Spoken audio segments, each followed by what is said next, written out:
Welcome to study home. आज हम लोग देखने वाले हैं क्वाड्रेटिक इक्वेशन के बारे में। क्वाड्रेटिक इक्वेशन है क्या, उसके बारे में समझेंगे, इसके कुछ क्वेश्चन को करेंगे। जैसा कि आपने पॉलिनोमियल में पढ़ा था कि जिसका पावर मैक्सिमम होता है उसको हम लोग डिग्री कहते हैं।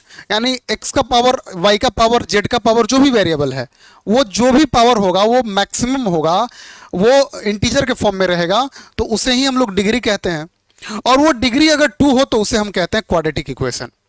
एग्जाम्पल के लिए अगर देखा जाए तो मैं आपके सामने लिखूं 5x square plus 7x minus 9। अब यहाँ पे देखो, इसमें डिग्री अगर पूछा जाए, जैसा कि आपने पोलिनोमियल में पढ़ा था, डिग्री की बात होती है कि इस पोलिनोमियल का डिग्री क्या होगा, इस एक्सप्रेशन का डिग्री क्या है, तो डिग्री 2 है।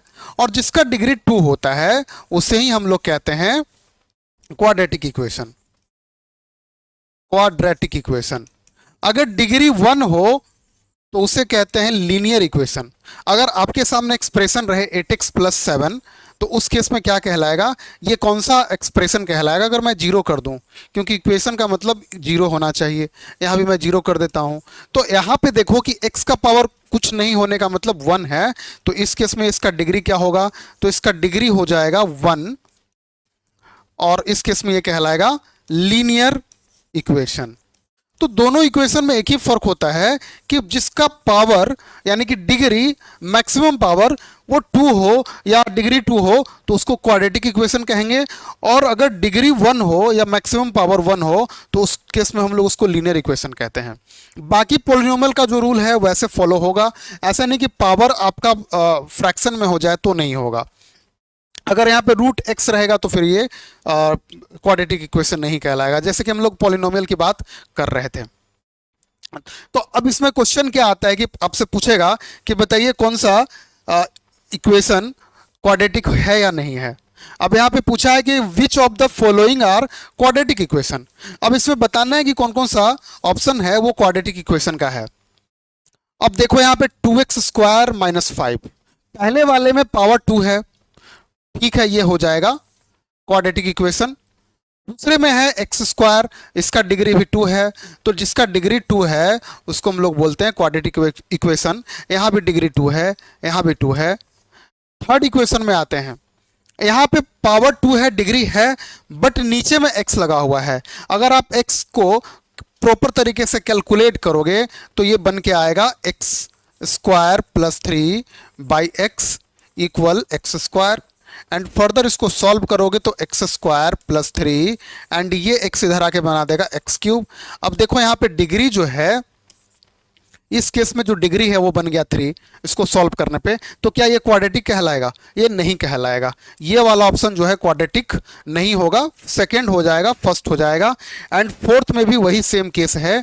यहाँ भी जब कैलकुलेट करोगे एलसीएम की तरह तो एक्स पे power 4 plus 1 by x square equal 3, यानी कि यहाँ भी देख सकते हो x पे power 4 plus 1 equal 3x square, यानी कि यहाँ भी जो डिग्री है वो 4 हो गया, तो डिग्री 4 हो जाएगा, तो फिर ये क्वाड्रेटिक नहीं कहलाएगा, यानी कि ये भी ऑप्शन हमारा कैंसिल। एंड फिफ्थ में देखो यहाँ पे दिया हुआ है रूट अंडर x। हम लोगों ने पढ़ा था पोलिनोमियल में कि जिस वेरिएबल का पावर इंटीजर हो, नॉन जीरो इंटीजर हो, यानी जीरो ना हो और माइनस में हो या प्लस में हो, इंटीजर के फॉर्म में हो, ये लेकिन x का पावर तो 1/2 हो जाएगा, तो इस केस में ये भी नहीं होगा।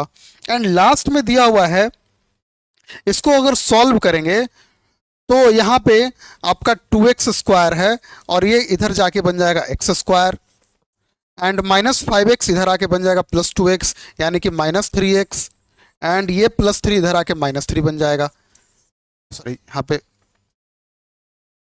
-3x -3, यानी कि इस केस में हमें देखने को मिल रहा है कि जो डिग्री है वो 2 है, और ये कहलाएगा हमारा क्वाड्रेटिक इक्वेशन। तो क्वाड्रेटिक इक्वेशन का एक ही फंडा है कि उसका पावर जो है वो होना चाहिए 2।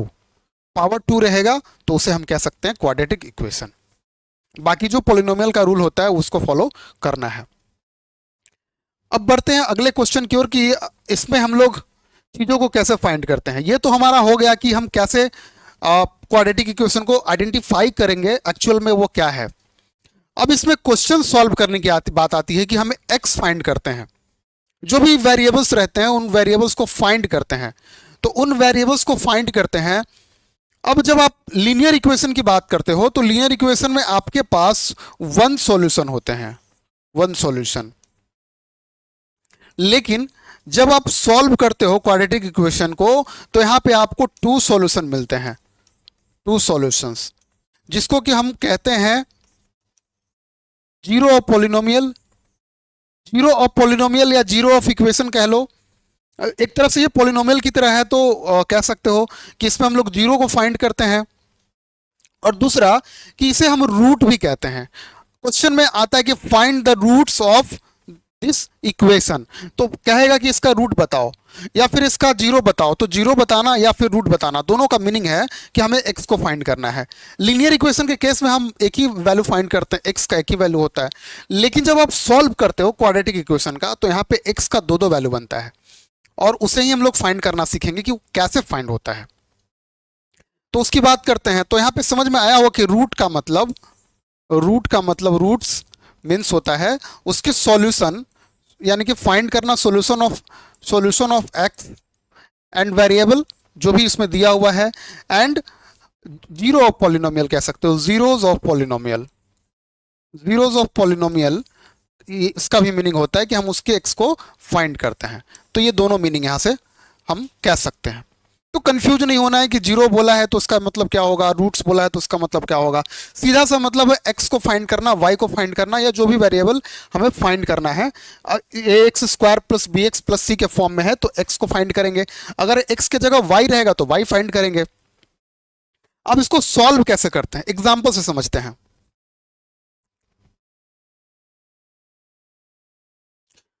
यहां पे मेरे सामने क्वेश्चन दिया है 3x² plus 11x plus 10 equal to 0।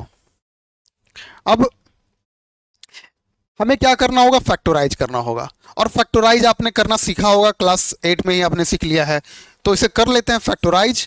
3x² and बीच का नंबर जो है इन दोनों के प्रोडक्ट्स पे डिपेंड करता है, यानी कि 3 10 जा 30, और यहाँ पे हमें दो नंबर लेने हैं जिसके मल्टीप्लाई करने से 30 आए और ऐड करने से बीच वाला यानी कि 11x आए।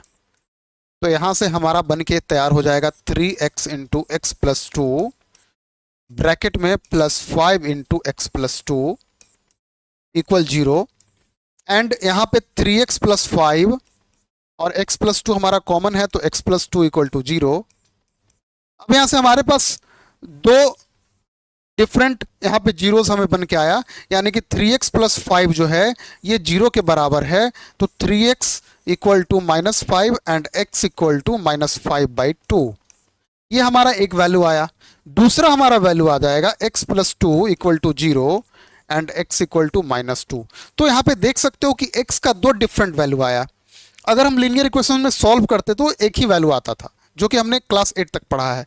लेकिन यहाँ से हमारी शुरुआत होती है क्वाड्रेटिक इक्वेशन में दो दो वैल्यू, यानी कि एक जो वैल्यू है ये हमारा -5/2 हुआ और दूसरा वैल्यू हमारा -2 हुआ। तो ये जो सोल्व मेथड है ये थ्रू फैक्टोराइजेशन से हम ऐसे फाइंड कर सकते हैं बहुत ही आसानी से। अब अगर हम इसी क्वेश्चन की बात करें विथ हेल्प ऑफ फॉर्मूला तो वो कैसे होगा उसे हम लोग देखते हैं। अब इसे हम लोग सॉल्व करते हैं फॉर्मूले की हेल्प से भी, विदाउट फैक्टराइजेशन, जिसे हम कहते हैं श्रीधराचार्य रूल।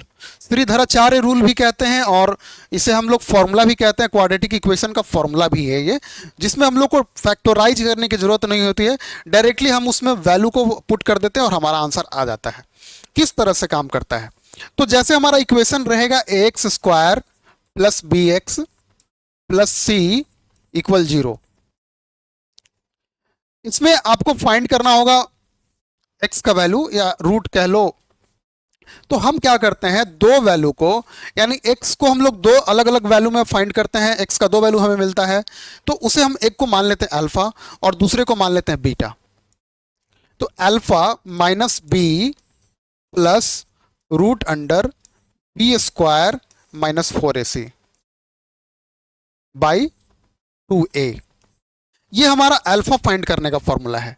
दूसरा कि अगर हमें x का दूसरा वैल्यू या जो वेरिएबल है उसका दूसरा वैल्यू फाइंड करना है तो हमें करना होगा -b minus root under b² minus 4ac by 2a। इस तरीके से हम लोग अल्फा बीटा करके दो डिफरेंट वैल्यू को फाइंड करते हैं और जिससे हमारा आ जाता है। अभी जैसे हम लोग पहले वाले क्वेश्चन में हमने देखा था कि हमने उसको फाइंड किया था फैक्टराइज करके, उस सेम क्वेश्चन को हम लोग बना के देखते हैं कि ये कैसे होता है।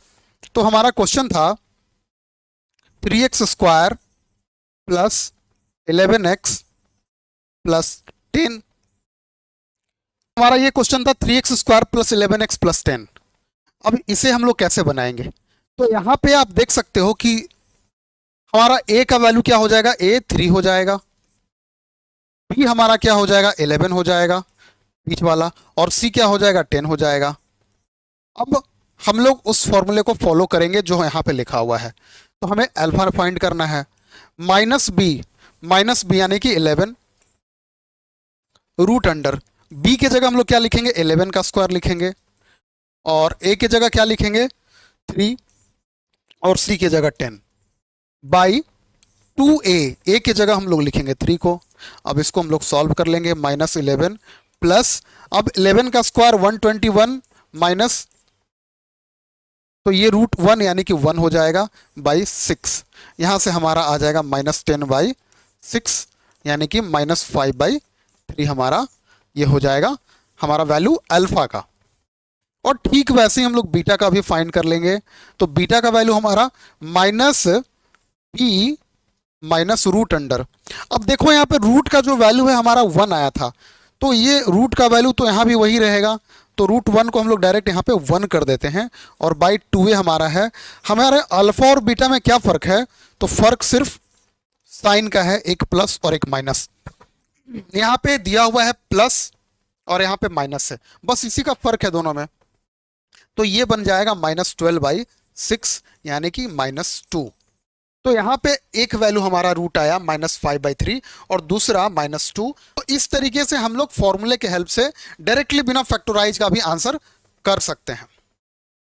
अब यहाँ पे एक चीज और बताने की बात है कि जैसे हम लोग यहाँ पे B square minus 4ac find कर रहे थे, तो इसके लिए हम लोग क्या करते हैं, ये कहलाता डिस्क्रिमिनांट।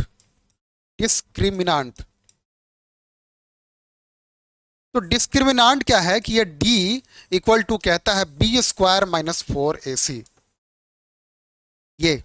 और इसका रोल क्या है? कभी कभी क्या होता है कि आपके सामने एक इक्वेशन दिया रहेगा, क्वाड्रेटिक इक्वेशन दिया रहेगा, जैसे मैं उसी इक्वेशन का यूज कर लेता हूं, और इसमें आपसे बोलेगा यहाँ पे 10। अब ये इक्वेशन दिया हुआ है और आपसे पूछेगा कि बताओ ये इक्वेशन नेचर में क्या है। तो नेचर में क्या है उसका पता कैसे चलता है? तो कहता है कि d का जो वैल्यू है वो 0 के बराबर या 0 से बड़ा होना चाहिए। 3 कंडीशन बनते हैं इसमें। एक तो हमारा d का वैल्यू 0 से बड़ा होगा, एक केस में d का वैल्यू 0 के बराबर होगा, और एक केस में d 0 से छोटा होगा। अच्छा, d का वैल्यू 0 के बराबर हो तो ये कहलाता है रियल, 0 से बड़ा है तो रियल कहलाएगा, 0 के बराबर है तो भी रियल कहलाएगा, और यहाँ पे जो d का वैल्यू 0 से बड़ा है तो रियल नहीं कहलाएगा। ठीक है, तो उस केस में हम लोग इसके बारे में क्या बोलते हैं?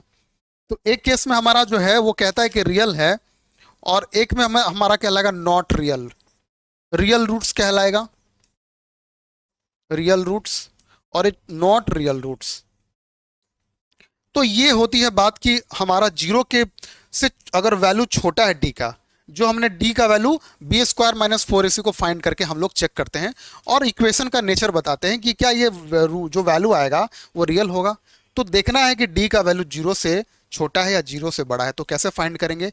बी स्क्वायर माइनस 4ac करके फाइंड करेंगे, और इससे हम लोग इक्वेशन का नेचर को बता सकते हैं, क्वाड्रेटिक इक्वेशन के नेचर को, कि वो रियल है या नॉट रियल है, 0 के इक्वल है या नहीं है, वो आप फाइंड करोगे तो आ जाएगा। तो इस तरीके से हम लोग बेसिक चीज़ों को पढ़े हैं। आज के लिए इतना ही। ऐसी वीडियोस के लिए हमारे चैनल को लाइक करें, सब्सक्राइब करें, शेयर करें। Thank you.